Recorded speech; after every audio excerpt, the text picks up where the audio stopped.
เขาบุกบืนลูกของเขาจนได้กลายเป็นรัฐมนตรีต่างประเทศและเป็นคนใกล้ชิดของโดนัลด์ทรัมป์มาโกรูบิโอให้เบิ่งตัวอย่างจังสั้นคนลาวเฮาถ้าคนลาวเฮาบุกบืนก็สิได้เป็นผู้ใหญ่ไม่สูงคือกันเป็นเซนาเตอร์เป็นกาเวอร์เนอร์เป็นเจเนโรลเป็นประธานาธิบดีก็สิเป็นหยังคันคนลาวเฮาบุกบืนในอนาคตต่อไปเฮาต้องสร้างเฮาต้องมีจุดยืนมาโกรูบิโอนี้บีบจนว่าคิวบานี่ไปบ่ได้แล้วก็จะเปลี่ยนแปลงระบอบการปกครองในคิวบาข้าพเจ้าว่าคือสิไปบ่รอดดอกอีบ่นานใกล้แล้วใกล้จะยอมจำนนแล้วปิดล้อมไว้อยู่หั่นแหละมันสิไปหลายปานใดมาโกรูบิโอจัดการนี่คนลาวเฮาเด้คนลาวเฮาก็ต้องปิดล้อมมันคือกันปิดล้อมต่างประเทศลาวในต่างประเทศอย่าให้มันมาใกล้อย่าให้พวกขี้ทูตนี่มาใกล้อย่าไปเป็นเครื่องมือมันคืออีเท่า2-3ตัวในฝรั่งเศสในวัดฝรั่งเศสนั่นเถียงกันอยากเอาวัดไปให้ทูตอยากมีหน้ามีตาอีเท่านั้น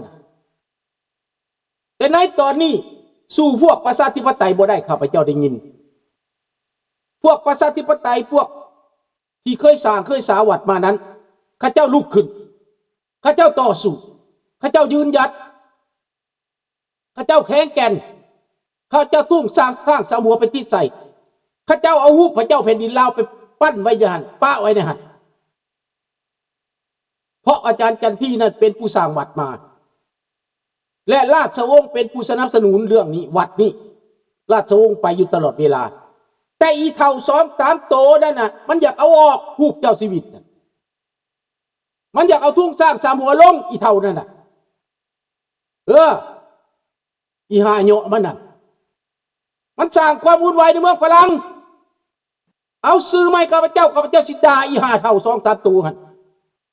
ด่าจนมันบ่มีจักเส้นพุ่นเย็ดแม่มันเฮาบ่ต้องยอมมันไปยังบ่ตายแต่มันข้ามน้ำของพุ่นอีเท่า2-3ตัวหั่นดังนั้นวัดตัวนี้นะวัดของอาจารย์จันทีนี่นะสร้างสามหัวมาแต่ใดพระบางกับปั้นขึ้นมารูปพระเจ้าชีวิตกับปั้นขึ้นมาเฉลิมฉลองกันมันมาดราชวงศ์ไปอยู่หันแต่มันมีพวกโตบมันมีพวกนักสืบสอดแนมมันมีพวกทูตมันมีบักย่องจันทรังสีเคลื่อนไหวอยู่หัน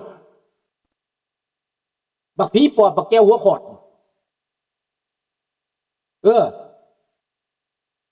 มันเป็นใหญ่เป็นตูอย่างกระดักกระเดียมันเข้าไปแทรกแซงไปวุ่นไปวายอยู่หันดังนั้นพี่น้องทั้งเมืองฝรั่งทั้งเฒ่าทั้งแก่อย่าเสยอย่าพักกันเสยลุกขึ้นมามีเลือดเป็นลาวหรือบ่มีความเป็นลาวหรือบ่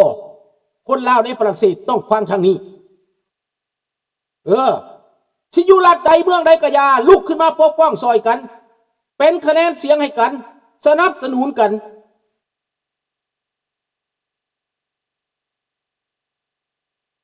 แม่นแล้วมันทำลายทุกอย่างดังนั้นต้องลุกขึ้นปกป้องทนตัวเอง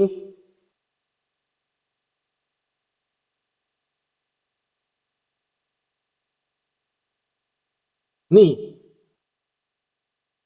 บาดนี้เฮ็ดไปเฮ็ดมามันสู่ศาลบ่ได้เด้สู่คดีบ่ได้เด้วัดอพยพมันบ่แม่นวัดทูตมาสร้างมันสิมาสั่งได้จังไดสั่งเฮาเป็นฝรั่งเศสเจ้าเกิดในฝรั่งเศสเจ้าใหญ่ในฝรั่งเศสเด็กน้อยก็ได้เจ้าก็ปกป้องของพ่อของแม่เจ้าตัวเจ้าสิเสยเฮ็ดหยัง Je veux adresser aux jeunes français d'origine laotienne en France s'il vous plaît défendez votre intérêt, vos intérêts, et le temple bouddhiste que vos parents ont construit, ont servi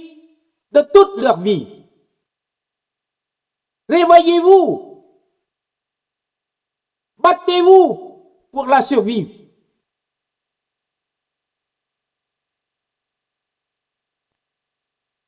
S'il vous plaît,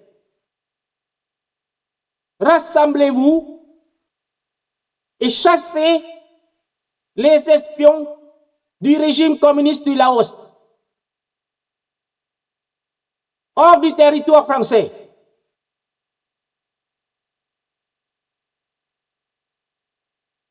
พี่น้องอย่าเสียให้มันอยู่ไล่มันหนีพวกใดที่มันนิยมลาวแดงให้มันเมื่ออยู่เมืองลาวพูนไล่มันไป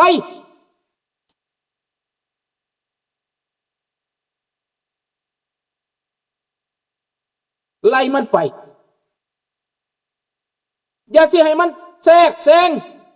อย่าเสียให้มันมานิพิเลอย่าเสียให้มันมาเอสปิโอเน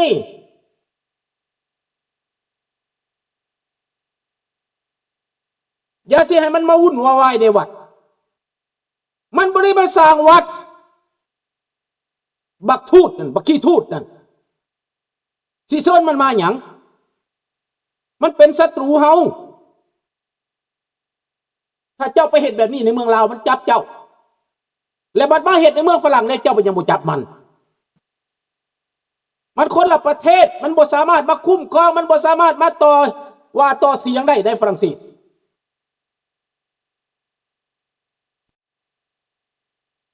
พี่น้องจือบอกข้าพเจ้าต่อสู้วัดอยู่นี่บักนาแหลมก็บักนาจืดมันเอาป้ายสาธารณรัฐประชาธิปไตยมาใส่บักนาจืดกับบักนาแหลมบักผีปอบอันนี้ก็ได้ข้าพเจ้าไล่แหวออกดุดหนีแล้วมันก็ไปตั้งไว้ก็เจาะมันหวังว่าจะเอาคืนมาอีกได้บักผีปอบมันน่ะข้าพเจ้าเห็นเบิดมันเห็นอย่างกระไดผู้ใดเป็นใส่ซึกผู้ใดเป็นเครื่องมือมันข้าพเจ้าเห็นเบิดแต่ว่ากรรมเวรที่ตามสนองมันคนพวกนี้มันหลับไส้เขาคนส่วนใหญ่ก็มีปิดปากอยู่รับตาอยู่รับหูอยู่เห็นบ่ได้เงินเป็นเครื่องมือให้เขาย่านบ่ได้เมื่อเราสิตายย่านบ่ได้เมื่อเราหั่นน่ะ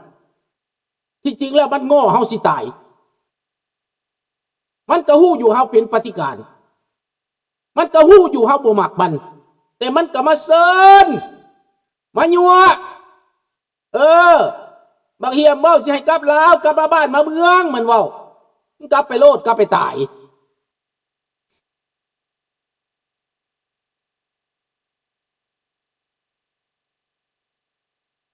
อยู่นี่แหละมึงอยู่ใส่มึงจะมาวนอย่างบักควายอยู่ทำนี่ดังนั้นพี่น้อง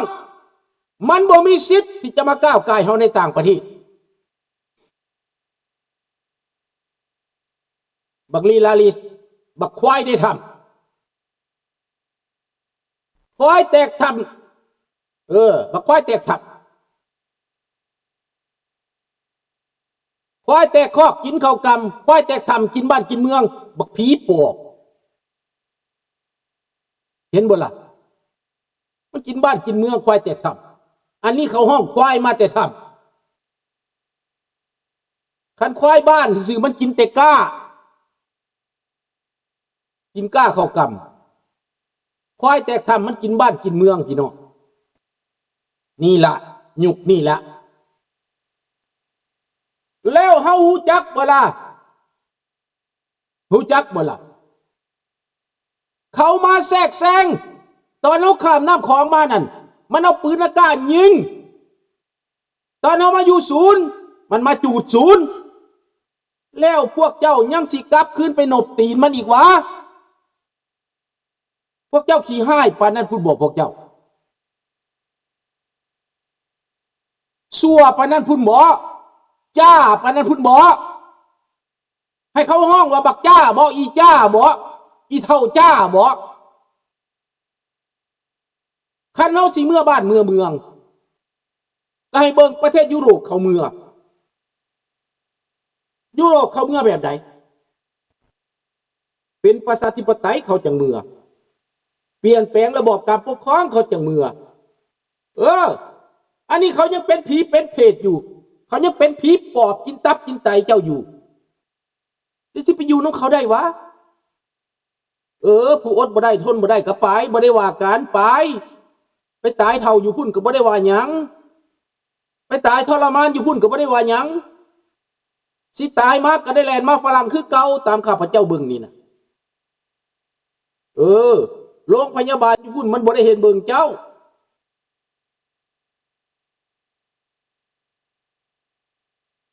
นี่เขาเห็นแล้วแต่ข้าพเจ้ารู้จักความลำบากของพวกท่านเงินบำนาญในเมืองฝรั่งบ่สามารถจ่ายเฮือนได้ดอกห้องเช่ามันก็แพงค่ากินค่ายากมันก็แพงเมื่ออยู่ลาวก็บ่ได้ว่ากันแต่อย่าไปเป็นเครื่องมือเขาอย่ามาหับไส้เขาในต่างประเทศนี้อย่ามาโยกปลุกปั่นอย่ามาแบ่งแยกอย่ามาแทรกแซงวัดว่าศาสนาครูบาอาจารย์มาอยู่นี่ก็ต้องเปลี่ยนใจเปลี่ยนตัวเองเป็นครูบาประชาธิปไตยเป็นครูบาเสรีเป็นครูบาในโลกที่เปลี่ยนแปลงจังสินานับถือท่านเป็นครูบาไปหับไส้ระบอบการเมืองมึงเสร็จมึงถูกด่าแน่นอนเป็นเทวดาก็ถูกด่า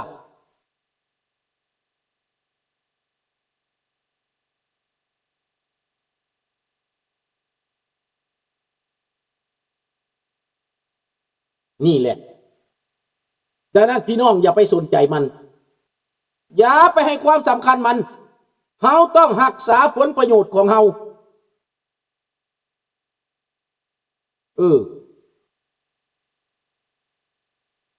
ของหมอกับบ่มียาปัวตายท่านอยู่ในเมืองฝรั่งรัฐบาลเขาก็เบิงอยู่ในอเมริกาเขาก็เบิงอยู่ในแคนาดาเขาก็เบิงเขากินดีอยู่ดีอยู่แคนาดานี่ก็ได้เขาปันไดก็อยู่ดีกินดีเจ็บเป็นกระปัวฟรีเมืองลาวเป็นห้องหมอจูนได้แม่นบ่ทอน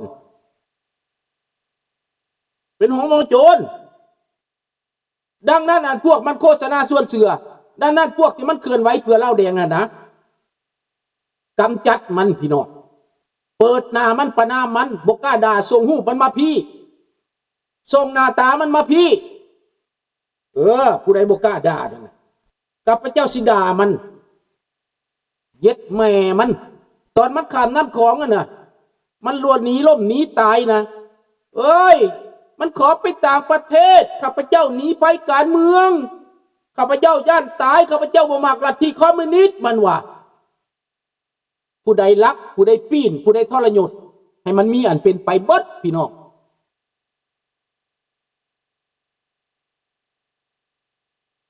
สบายดีเจพีขอบคุณมากครับนี่เราต้องว่าความจริง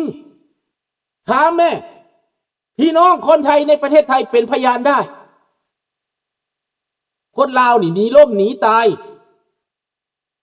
ข้ามแม่น้ำคลองมาเพิ่งพาบารมีประเทศไทยพระเจ้าแผ่นดินไทยมีศูนย์อยู่มีบ่อนพักพิงหนองคายกับจัดที่ดินของรัฐของหลวงเป็นที่พักพิงของคนลาวนาโพ